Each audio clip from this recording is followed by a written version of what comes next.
Inflation eats what you've already earned. Obsolescence, that eats what you could earn.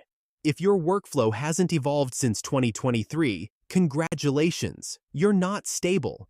You're an antique. And let's be real, at this rate, your emergency fund is basically just a very expensive lunch at Chipotle, if you're lucky. Data from 2026 makes it clear, hard work alone no longer buys security. Showing up early, grinding late, repeating last year's skills, that won't save you. Most people quietly bleed money and opportunity without realizing it. Here's the uncomfortable truth. The market doesn't care about loyalty, effort, or how tired you are. It cares about relevance. If you think effort alone can cover outdated skills, that's a problem. Stick around, because what I'm about to show isn't theory, it's survival. Let's skip the follow your heart LinkedIn poetry.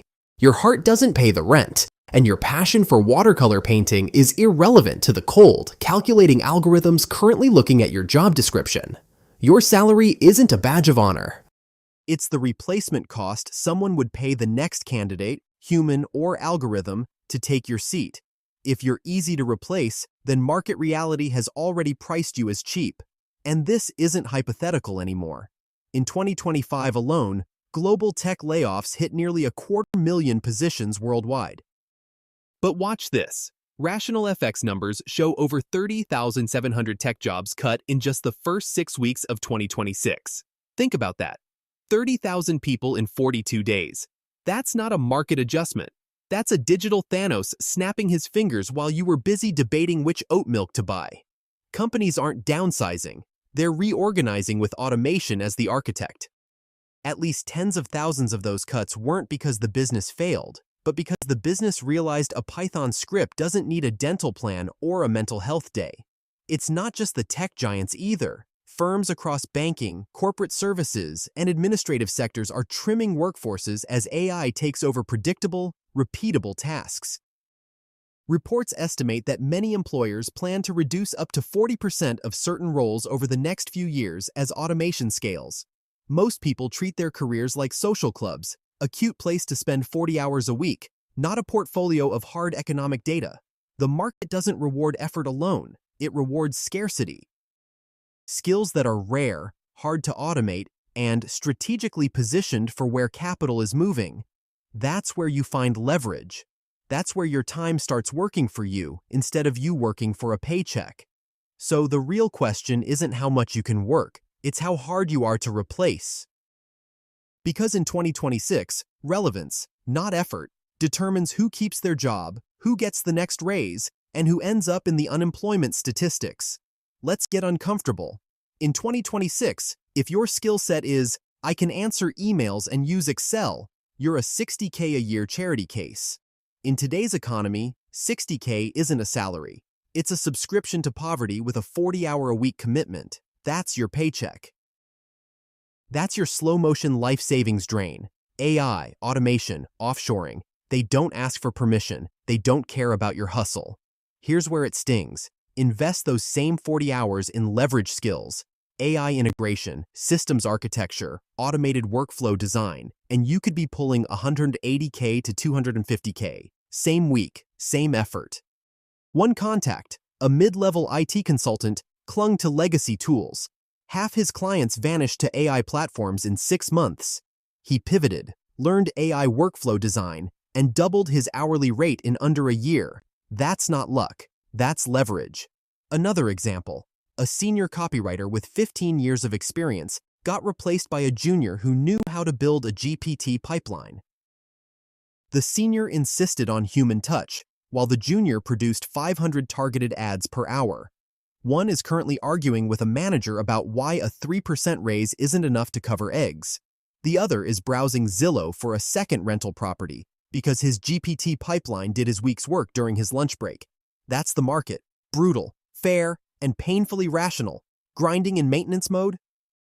Hard work isn't just pointless, it's quietly expensive. You're losing money while patting yourself on the back. Here's the part most people refuse to admit. The market doesn't care about effort, loyalty, or moral fiber. It rewards scarcity and monetizable high-value skills.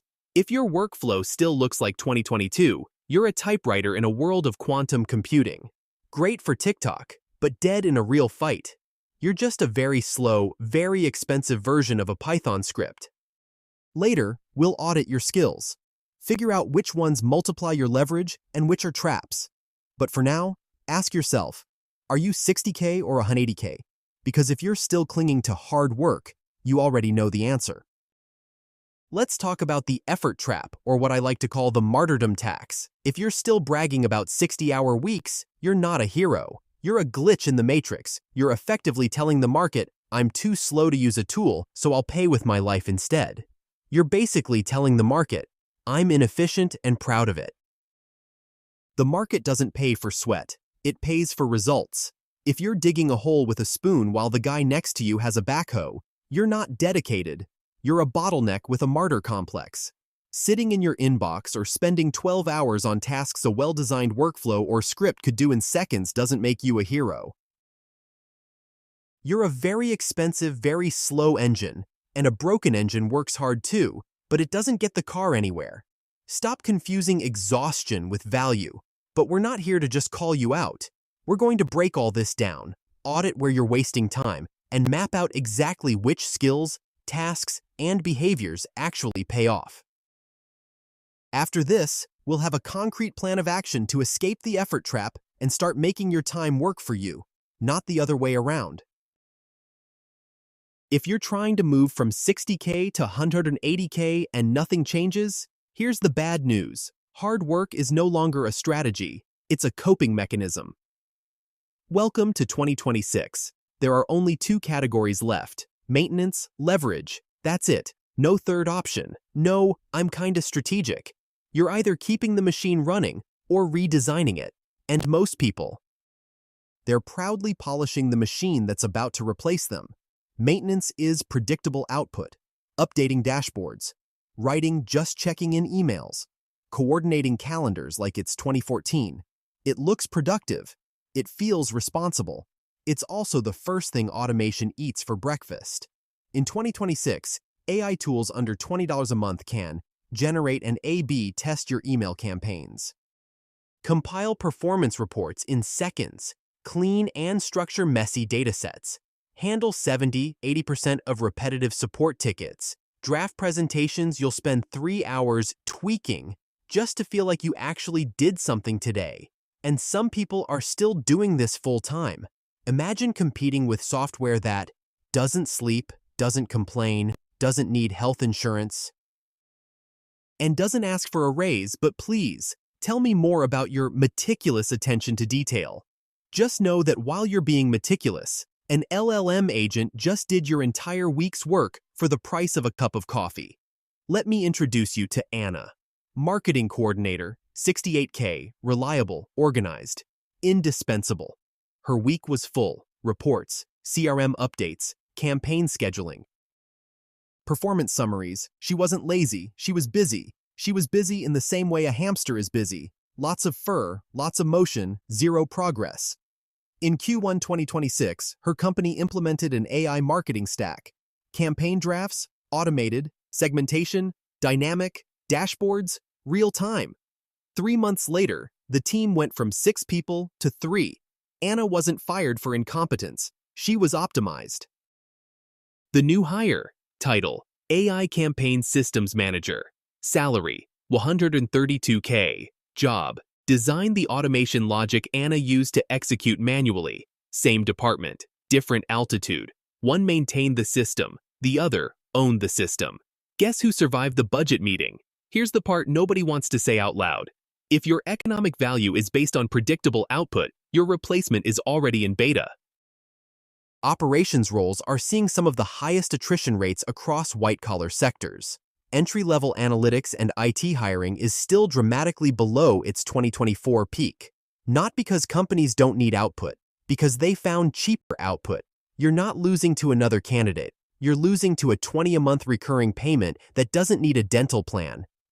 Leverage doesn't execute tasks. It multiplies outcomes. Instead of writing emails, you design the system that writes 500 variations. Instead of cleaning data, you build the pipeline that cleans it automatically. Instead of answering tickets, you reduce ticket volume by 60%. Maintenance asks, what do I need to finish today? Leverage asks, how do I make this never need to be done manually again? One is a worker, the other is a force multiplier, and in 2026, roles involving AI orchestration, systems architecture, and automation strategy are commanding 140% salary premiums over their traditional equivalents. Same industry, same company, different hierarchy. Here's the only question that matters. If you disappeared tomorrow, would revenue drop? Or would someone just upgrade the software plan? That's the skill hierarchy. Brutal, simple, unforgiving, good. Now let's break down exactly how to climb it and which of your daily tasks are quietly training your replacement. Step 1. Identify shelf life. Step 1 is not inspirational, it's clinical. You audit your shelf life. Open your calendar, last week, not your ideal week. The real one. Every quick sync that's actually a funeral for your productivity. Now ask one question. If I disappeared tomorrow, would this task still happen? Not, would they miss me? Would the output still exist? Because here's the uncomfortable truth. Every task has a replacement cost, and the market already calculated yours. If your boss can maintain the same output by redistributing your work internally, plugging in automation hiring offshore at half your salary, or upgrading a software plan, then your income isn't stable. It's negotiable. Let's define something clearly. Dead skills are not useless skills. They're just skills with a rapidly approaching expiration date. They still pay you today, but they get cheaper every single quarter. Why? Because they're easy to standardize. Dead skills are the human glue tasks.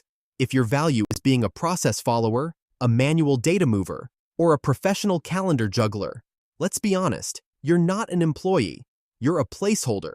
You're the human equivalent of a loading bar while the company waits for a better API. Here's the diagnostic. Write down everything you did last week. Next to each task, rate it. 1. Easily replaced. 2. Replaceable with minor restructuring.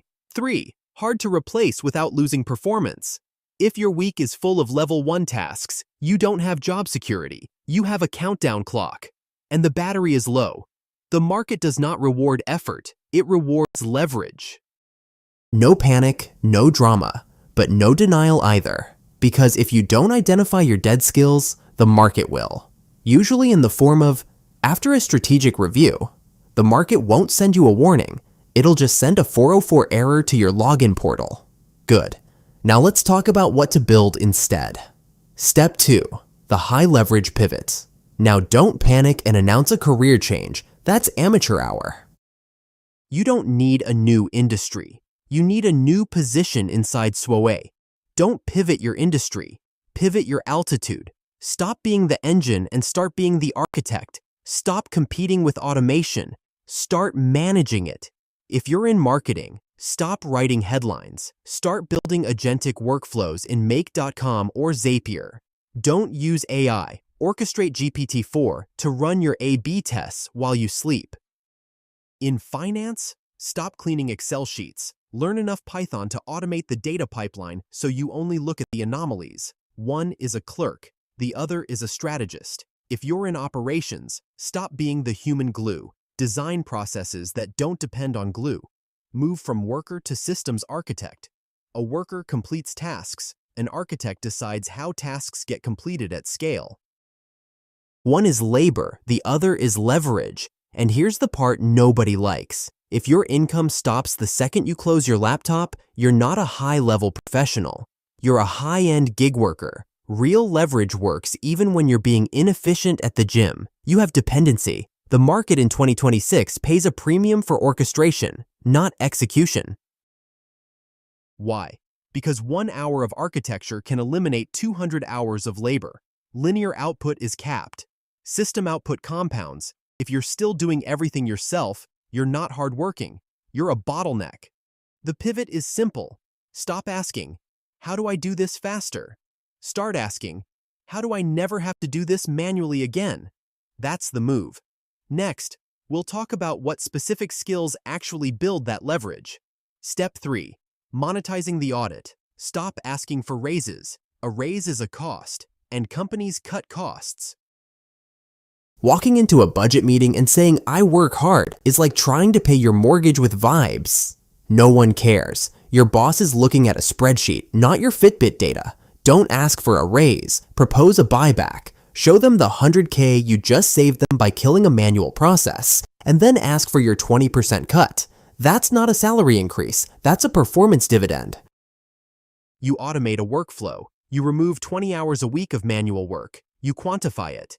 Manual reporting reduced by 20 hours weekly. At internal cost, that's $100,000 per year in recovered productivity. I'd like a $20,000 performance-based adjustment tied to this system. That's not a raise. That's a commission. You're not asking for generosity. You're presenting ROI. Most people negotiate from effort. High-leverage professionals negotiate from outcomes. And here's the shift. Cost center, please pay me more. Profit center, I generated measurable value. Here's my cut. If you can't quantify your impact, you don't have leverage. You have hope. And hope is not a compensation strategy. Stop being an expense line. Start being a return. Here is the deal. Companies cut expenses like it's a sport, but they hoard assets like gold. If you're a staff member, you're an expense. If you're a solution provider, you're an asset. One gets a pink slip, the other gets a retention bonus. The market doesn't care how hard you sweat. It cares how much leverage you control. Here's your 100-day plan to stop being a line item and start being an investment. 1. Inventory, your automation debt. Write down everything you do, no fluff. If a task is predictable and repeatable, it's already dead. You're just the last one to know. Stop managing these tasks. Start planning their funeral. 2. Master one leverage skill. Pick your weapon. Whether it's AI orchestration, systems architecture, or revenue ops, master the architecture. Stop trying to be a well-rounded professional. In 2026, a generalist is just a specialist in being replaced. Become the only person in the building who knows how the machine actually works. 3. Monetize the efficiency. Once you've automated the boring stuff, don't beg for a raise. Present an efficiency package. Show them the $100K you just saved the company and ask for your cut. If they say no, take your skills to a competitor who understands ROI. The principle is simple. Work more, arc line item. Leverage more, are irreplaceable. I'm Jack Miller.